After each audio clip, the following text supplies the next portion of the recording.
নাগরিকত্ব আইনে আবেদনের পর সার্টিফিকেট দেবেন জেলা শাসক।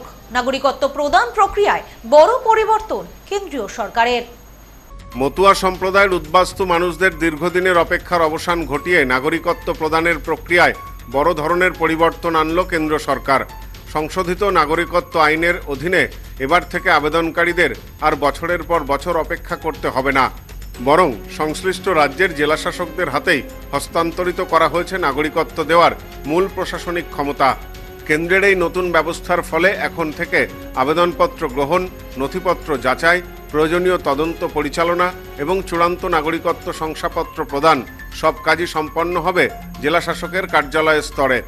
ফলে সমগ্র প্রক্রিয়াটি বহুলাংশে দ্রুত এবং সহজতর হবে বলে মনে করা হচ্ছে। এই প্রশাসনিক পদক্ষেপকে মতুয়া সমাজের দীর্ঘদিনের বঞ্চনা, আন্দোলন ও সংগ্রামের ঐতিহাসিক জয় হিসাবে দেখছেন বনগাঁ লোকসভার সাংসদ তথা কেন্দ্রীয় প্রতিমন্ত্রী শান্তনু ঠাকুর। সদ্য লন্ডন থেকে চোখের অপারেশনের বিশেষ প্রশিক্ষণ নিয়ে ফিরেছেন ডাক্তার মোনাজির হোসেন। বনগাঁতে এই সর্বপ্রথম কোলফেকো, টোরিক, মাল্টিফোকাল ছানি অপারেশনের জন্য আসুন বনগাঁ আই কেয়ারে। যে প্রত্যেকটা স্টেটে ডিএম এর মাধ্যমেই এটা ডিস্ট্রিবিউশন হবে এবং সমস্ত কার্যকারী প্রণালী যেটা আছে সেটা সম্পন্ন হবে। তো এই প্রক্রিয়া থেকে এতদিন পশ্চিমবঙ্গ বঞ্চিত ছিল, কেননা আগের যে গভর্নমেন্ট ছিল সেই গভর্নমেন্ট সিএকে সমর্থন করেনি। এখন আমাদের গভর্নমেন্ট এসছে, তো স্বাভাবিকভাবেই আমাদের গভর্নমেন্ট এই প্রক্রিয়া সুন্দরভাবে করবে এবং ডিএমদের মাধ্যমে সম্পন্ন হবে, এটা আমরা আশা করি। একই সুর শোনা গিয়েছে গাইঘাটার বিধায়ক সুব্রত ঠাকুরের গলাতেও। কেন্দ্রের এই সিদ্ধান্তকে তিনি সার্বিক সমাজ কল্যাণের লক্ষ্যে এক যুগান্তকারী পদক্ষেপ হিসেবে স্বাগত জানিয়েছেন। আমরা আমাদের যে সেন্ট্রাল গভর্নমেন্ট আছে, স্বরাষ্ট্র মন্ত্রক আছে, সেই স্বরাষ্ট্র মন্ত্রকে বারবার আমরা অ্যাপ্লাই করেছিলাম, আমরা অনুরোধ করেছিলাম যে যাতে আরেকটু সরলীকরণ করা যায়। কারণ কী সরলীকরণ?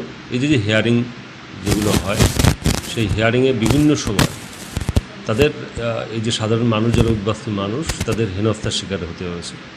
আমরা জানি এটা কেন হয়েছে। বিগত সরকার, তৃণমূলের সরকারের সময় যাতে সিএতে তারা আবেদন না করতে পারে, মমতা ব্যানার্জির নির্দেশে এবং পুরো তৃণমূল দলের নির্দেশেই বিভিন্ন জায়গায় যেখানে হিয়ারিং ছিল তাদের বারবার ডেকে পাঠানো, ধর্মীয় সার্টিফিকেটে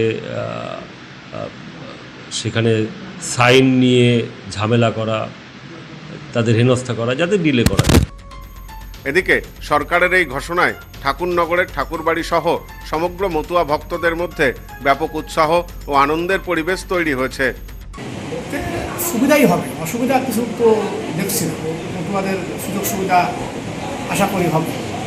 দীর্ঘদিনের প্রশাসনিক জটিলতা ও অনিশ্চয়তা কাটিয়ে জেলাশাসকের মাধ্যমে দ্রুত নাগরিকত্ব পাওয়ার সুযোগ তৈরি হওয়ায় নতুন আশার আলো দেখছেন মতুয়া সম্প্রদায়ের মানুষজন। Bureau report, news no man's land, Thakurnagar. পশ্চিমবঙ্গের উত্তর 24 পরগনা জেলার বনগাঁ এলাকায় সুধীর কর্মকার কলেজ অব এডুকেশন এক স্বনামধন্য এবং অতি উল্লেখযোগ্য শিক্ষণ মহাবিদ্যালয়। বর্তমান এই শিক্ষক মহাবিদ্যালয়ে নতুন শিক্ষাবর্ষে বিএড অ্যাডমিশান চলছে। তাই বিএড অ্যাডমিশান নেওয়ার বিষয়ে যে সমস্ত শিক্ষার্থীরা আগ্রহী, তারা অতি সত্বর কলেজের অফিসে এসে যোগাযোগ করবেন। আমাদের কলেজের ঠিকানা গোপালনগর, চরচালকি, বনগাঁ, উত্তর 24 পরগনা। পিন নম্বর 743235।